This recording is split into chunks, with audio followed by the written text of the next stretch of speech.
a gente acabou fazendo carga imediata. Então aqui é a imagem de uma semana, logo depois a gente está colocando a prótese. Veja, então foi feito um implante do tipo hexágono interno. Quando a gente faz carga imediata, a gente deve deixar essa prótese em infraoclusão. Então é interessante a gente fazer também esse enxerto para manter esse arcabouço vestibular aqui, para eu evitar essa perda óssea aqui ao redor do meu implante. Uma outra condição que a gente acaba fazendo também, até mesmo para facilitar a instalação de prótese aí dos nossos pacientes e manter um arcabouço tecidual bem sadio, bem convexo aqui nessa região vestibular. A gente pode estar trabalhando aí com técnicas de enxertia. Então, o nosso paciente aqui, a gente colocou também implantes que foram, nesse exemplo, foram implantes do tipo hexágono interno. Então, a gente hoje não faz mais isso.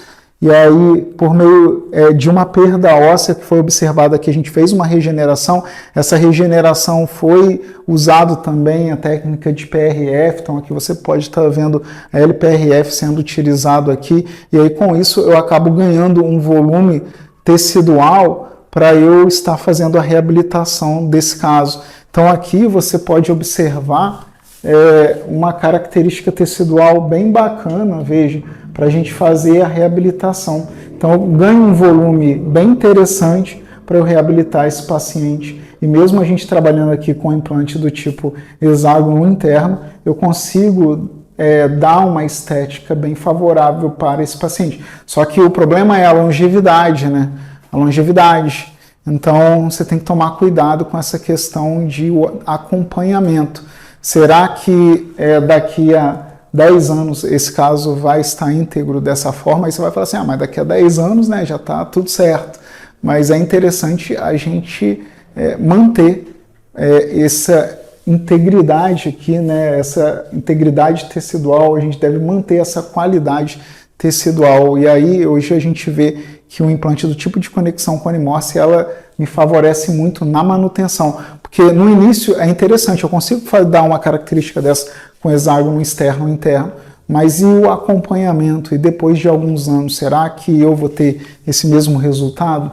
E é isso daí, a gente sabe que tem muitos casos que acabam dando problema, então é menos previsível você usar esses outros tipos de conexão quando comparado ao implante do tipo Cone-Morse, ok? Então a gente usou aqui nesse caso o hexágono interno, que você está vendo o acompanhamento radiográfico. Então a gente pode estar utilizando, acabei de mostrar para você que para a gente trabalhar com hexágono externo, interno Cone-Morse, eu posso trabalhar aqui com a prótese direto no implante.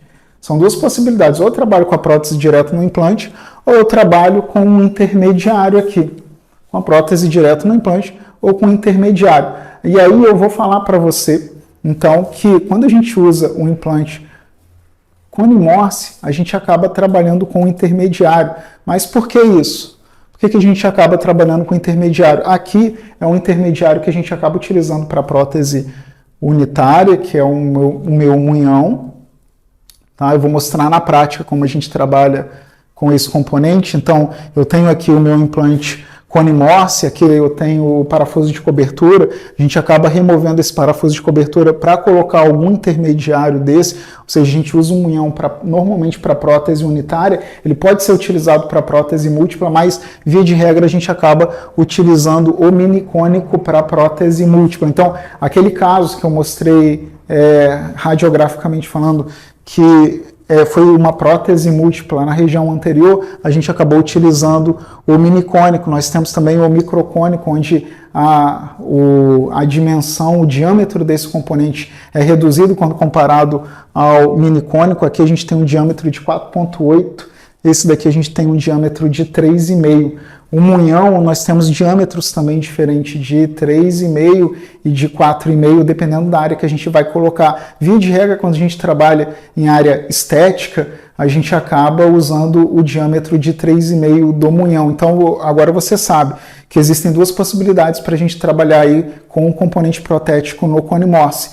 O Cone-Morse eu posso estar trabalhando ou com UCLA ou posso estar trabalhando com um intermediário. Esse intermediário, via de regra, para prótese unitária é o munhão e para prótese múltipla é o minicônico ou o microcônico. E aí isso daqui, dependendo do espaço protético que eu tenho, espaço protético reduzido, eu posso trabalhar aqui com esse componente. Até mesmo para eu fazer um perfil de emergência aí de um incisivo lateral, por exemplo, eu posso estar trabalhando com esse componente de diâmetro reduzido. Tudo bem? Então, essas são as indicações desses componentes protéticos que vão adaptar ali no implante Conimorse. E por cima desses componentes protéticos, a gente vai fazer a instalação da nossa prótese. Então, esses componentes protéticos, eles são chamados de componentes protéticos intermediários.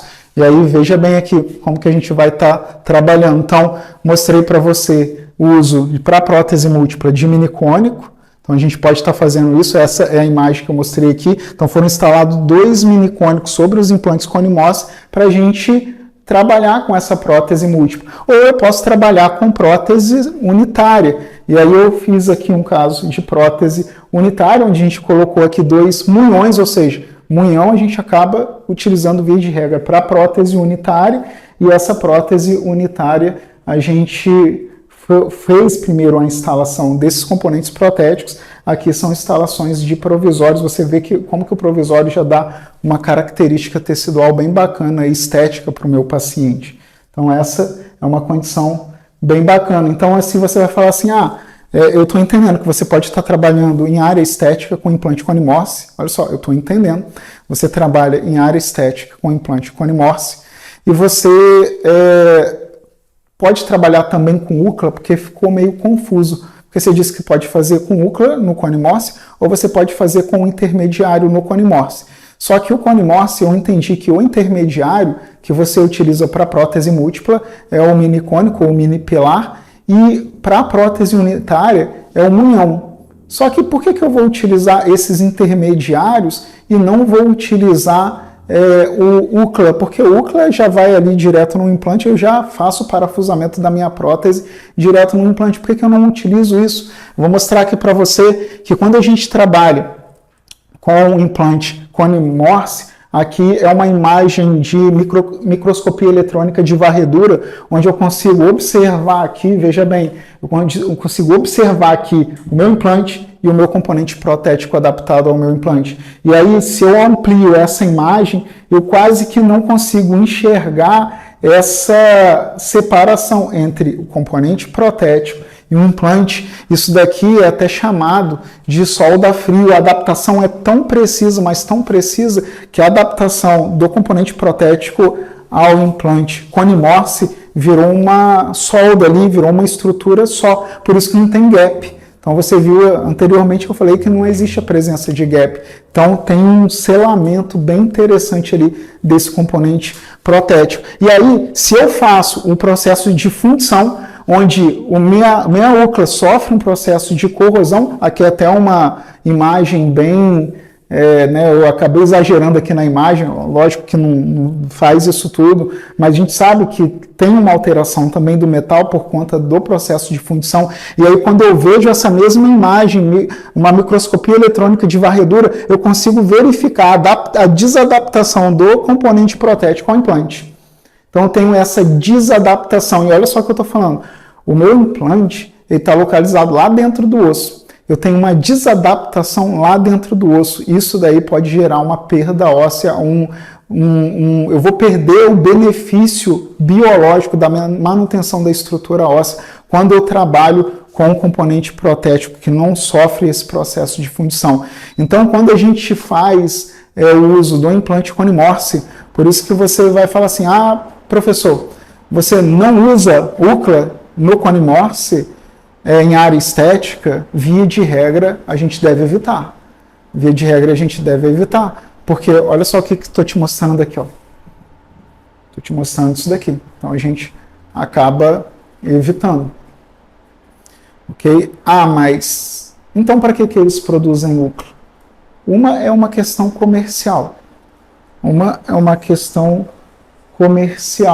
Porque existem dentistas que aprenderam a trabalhar com UCLA, que a gente usou muito UCLA para hexágono externo, interno, E aí é bem mais simples, já que você já entende trabalhar com úlcera, é bem mais simples você continuar o trabalho com úlcera com implante do tipo Conimorph. Isso é uma questão. Uma outra questão é bom a gente saber, e eu vou mostrar aqui para você por quê. Vou mostrar aqui para você por que é interessante a gente entender aí o processo do úlcera. Vou passar essa imagem aqui, a gente vai ver aqui um caso clínico. Veja bem, esse paciente chegou aqui no nosso consultório, e aí esse implante foi colocado um pouco mais palatinizado, e aí na hora que eu vejo a mordida desse paciente, olha só, a mordida aqui do paciente é uma mordida profunda. Eu tenho aqui uma mordida muito profunda. Então, como que eu faço a reabilitação desse caso? Fala aí no chat. Quero você aí que está participando, o que você faria? Foram 2 implantes Conimorph que foram colocados ali, 2 implantes Conimorph, e olha o espaço protético que eu tenho. Eu quero ver, você que está me acompanhando aí, me sugere aí o que você faria. Chega aí no seu consultório um paciente como esse, o que você faria?